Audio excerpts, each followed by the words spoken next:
Улсын хурлын гишүүн сайн зориг ерөнхий сайд Зандан шитрийг огцруулах бичиг санаачилж 50 гаруй гишүүний гар үсэг цугларснаар улсын хурлд өргөн мэдүүлсэн байдаг.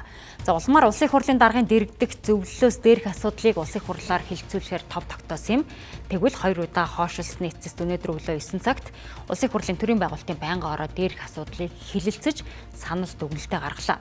Тодорхойлбол байнгын орооны санал хураалтад оролцсон 22 гишүүний олонх буюу 86.4% нь ерөнхий сайд Зандан шитрийг огцруулахыг дэмжээгүй юм а. За санал хураалт. Монгол улсын ерөнхий сайд Гомжийн Зандан шитрийг огцруулах саналыг дэмжиж гисэн томьёолоор санал хураана.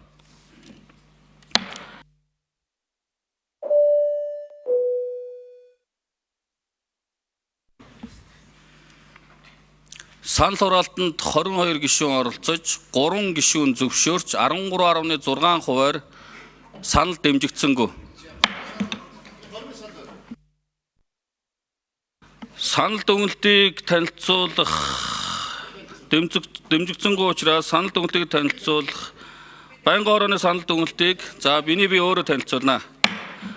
За байнгын орооны хуралдаанаар хэлцэх асуудал дууссан тул хуралдаан хаасныг мэдэгдэе.